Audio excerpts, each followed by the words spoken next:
For today's video, samahan nyo kami dahil pupunta kami ng IKEA. So, ang nangyari kasi, dapat talaga meron kaming gala with friends, kaso hindi natuloy. Meron nga palang kinikrave si Pinggoy, leeg ng manok yan, titimplahan niya, and then i-deep fry niya daw. Well, anyway, dahil magtatanghali na, nag-ready na rin kaming mag-iina, at dahil hindi pwede si Pinggoy, actually, ayaw niya talaga sumama. Andyan naman si Papa, at go na go naman yan sa mga galaan. Magbibit-bit lang ako ng mini tripod, dahil for sure, magbablog tayo doon. Ang galing nga rin ng mga ganitong tripod ngayon kasi para na lang siyang keychain. Dito na muna si Pinggoy nagluluto sa may labas namin and maya-maya lang nung nakita ko na ready na rin si Papa umalis, for the go na nga kami. So hindi man natuloy yung lakad namin today ng mga kaibigan ko. Na-push pa rin naman pero ang kasama ko yung mga bagets. At saka bigla ko naalala dati. Wala pa ako mga anak noon, nag-work pa ako sa call center. Tapos pauwi ako noon, nakasakay ako sa jeep. Tapos sa harap ko may sumakay na nanay. Tapos may bit-bit siyang anak na babae. Siguro mga 5 years old yung babae. Tapos kinandong niya yung anak niya. Tapos bigla ko lang naisip na ay parang ang sarap naman ng feeling magkaroon ng anak na babae din. So even before, gusto ko na talaga kung magkakaanak ako sana, babae, ganyan. Nakadalawang baby girl pa nga. So sabi ko kasi dati, kapag nagkaroon ako ng anak, mga 5 or 6 years old, yung tipong pwede ko na talaga maakay-akay sa mga galaan, igagala ko talaga at ayan na nga, ipupush namin ang more gala talaga kahit sa mga malalapit na area lang, especially next year. Para mas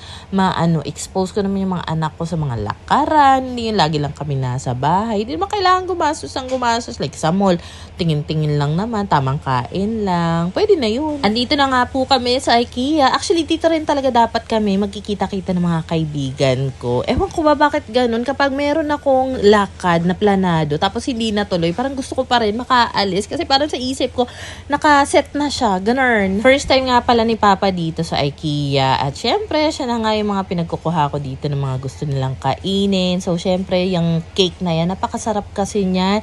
Papatry ko rin sa kanila itong chicken fingers at saka yung meatballs. Tapos, ang ganda nga dito sa may gitnang area. Meron talaga ditong interactive na parang napakalaking monitor para sa mga bagets. So, habang kumakain nga kami ni Papa dito, andyan lang yung mga bagets. Tapos, sinusubuan lang namin sila. And alam mo ba, nagustuhan ko rin talaga itong hiniram kong polo shirt kay Pinggoy. Regalo daw sa kanya yan. Ang lambot ng tela. Tapos, basta ang ganda niya. Dahil maliit lang yung bag na dala ko, maliit na tumbler lang din yung binitbit ko. Saktong paglalagyan lang talaga ng tubig just in case mauhaw kasi yung mga bata, at least meron ako maipapainom sa kanila. At saka meron namang libreng water refilling station dito sa IKEA. And ayun nga pala yung backpack ko na napaka-cute naman talaga. Alam mo, ang daming laman yan. May payong, may tumbler, mga wipes, at kung ano-ano pa. Tapos ito yung baso na matagal ko na talagang gustong bilhin dito. Hindi ko talaga yan mahanap-hanap. Ito pangatlong beses ko na yatang punta dito. And then ito nga pala yung itsura nung daanan papunta sa may CR. Ang daming magagandang salamin. After namin makakain, pumasok na nga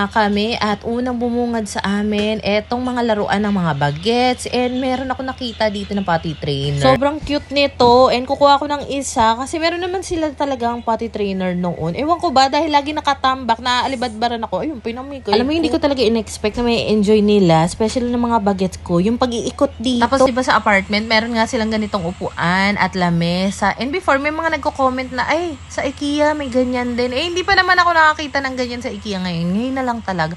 And totoo nga, kamukha talaga. Pero color pink lang yun sa mga anak. Sobrang nakakabusog talaga sa mata. Mag-iikot dito. Tapos ang gaganda ng mga showroom. Yung tipong kahit maliliit lang yung space, meron talaga mga design ideas dito. And tuwang-tuwa talaga yung mga anak ko. Even si Papa, maya pa picture, video.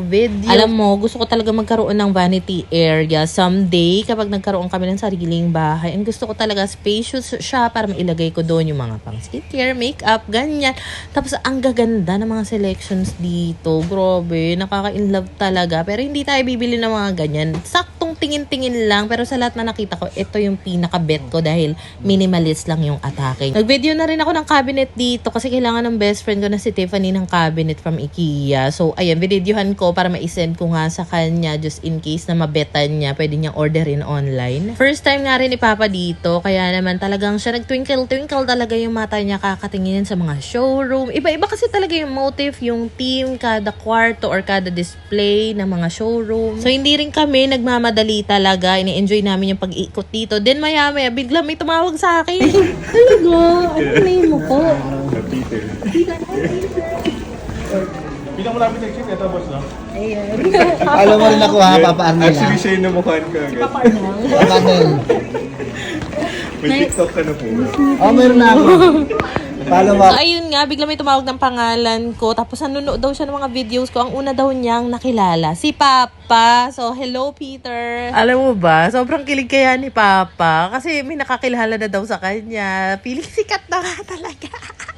Ang ganda rin itong sink nila. Napakalaki niya. Mukha lang maliit siya sa camera. Pero ang laki nito, yung tipong kapag ikaw yung lagi nakatoka sa paghuhugas ng mga plato, yan yung ma-appreciate mo. Tapos, eto nga pala yung sinabi sa akin ng isang friend ko na si Myra. Pwede daw iwanan yung mga kids dito for 1 hour para siyang wala kids na ang atake. Yung pala, hindi pwede si Kowa dahil wala pa siyang 4 years old. So, ang ending, si Pink lang yung pinapasok. Eh, hindi naman namin pwedeng pigilan si Pinky dito kasi ma-frustrate naman siya kapag hindi namin siya pinalaro dyan. So, iiwanan namin siya dito for 1 hour. Tapos si Kowa, inaliw na lang namin somewhere kasi kung hindi, may inggit sa ate. May certain age lang kasi and height requirement yung mga batang pwedeng makapasok doon. So, habang nandoon si Pinky, tinuloy lang namin yung pag-iikot dito. And actually, kaninang umaga, kami ni Pingoy, pinag-uusapan namin yung malalaking plato namin na nawawala. Hindi namin alam kung nabasag ba. So, yun din yung nag-push sa akin na, sige na nga, mag-IKEA nga ako, sama ko yung mga bata. So, eto na nga, bibili ako ng malaking plato. 2 lang naman.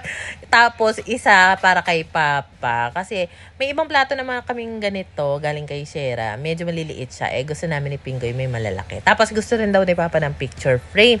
So, bumili na rin siya. Tapos, meron din ako nakitang ganito. Naisip ko, maganda tong pamunas na mga kamay. Maglalagay ako isa para sa CR. Then, isa naman para doon sa may kitchen namin. Para every after hand wash, dito nila magpupunas. At saka, ang daming kulay na pagpipilian. Ang ganda niya, ang aesthetic. Gusto ko yung kulay nila. Alam mo, kung mahilig ka sa mga gamit sa bahay, mag-window shopping, for sure, may enjoy mo talaga dito. Nung nagpunta nga pala kami dito, weekdays, kaya hindi rin matao. Kasi na-try namin punta dito ng Sunday na hapon yata yun. Wala, grabe ang haba ng pila sa kainan, haba ng pila sa cashier. So, mas magandang mag-ikot-ikot dito kapag weekdays talaga. So, bibili rin ako ng ganito dahil nakikita ko sa mga Korean vlogs na pinapanood ko noon. Yung tipo kapag mag-bake sila o kaya magpe-prepare ng mga butter, gagamitin yun sa ilalim ng bowl. Sobrang daming magaganda rin and aesthetic na gamit dito. Actually, gusto ko talaga itong malaking bowl para sa mga salad, ganyan. Ang mahal. Kumuha na rin pala kami ng ganitong milk frother. Kaso wala pala tong battery. Tapos dinala ko na to sa Japan Home Center, Mr. DIY. Wala talaga silang makitang magmamatch na battery doon. Let me know naman anong klaseng battery yung para doon. Tapos gusto ko talaga ito. Kasi kapag nagkakape ako, gusto ko talaga yung kakaunti lang yung tubig nung nilalagay kong kape. And perfect yung ganitong size ng tasa. Kaso walang ibang kulay. Pero ang ganda niya. Set na yan. Si Papa naman nagustuhan to. Kita mo naman may pasayaw-sayaw pa nga ni. Gusto niya daw yan para kapag iinom daw siya ng juice or kung ano man, malaking tasa na. And finally, nakita ko rin itong parang baso na matagal ko nang hinahanap. Andito lang pala siya. So, kumuha ako ng 2 para sa amin.